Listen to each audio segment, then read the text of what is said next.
গল্পের নাম পিঁপড়ে আর ঘুঘু পাখি। একদিন নদীর তীরে একটা গাছে ডৌ পিঁপড়েদের বাসা। একদিন একটা পিঁপড়ে নদীতে জল খেতে গিয়েছিল।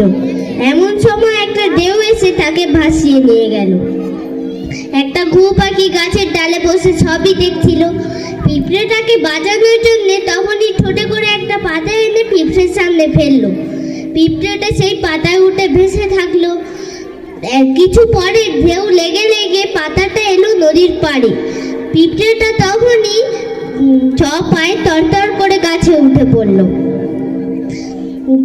ঘুঘু পাখিটা পিঁপড়ের জীবন বাঁচালো বলে পিঁপড়েটার খুব ভাব হলো ঘুঘু পাখিটার সাথে।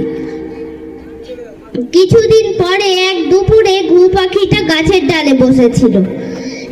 এমন সময় একটা পাখি শিকারি এসে ঘুঘুটাকে মারতে তীর ছুটতে গেল। পিঁপড়েটা ছিল মাটিতে শিকারির কাছাকাছি। যেই শিকারি তীর ছুটতে গেল, পিঁপড়েটা অমনি তার পায়ে কুট করে কামড়ে দিল। তীর গেল ফসকে, ঘুঘু পাখিটা বেঁচে গেল। নীতি কথা, উপকার করলে উপকার পাওয়া যায়। নমস্কার।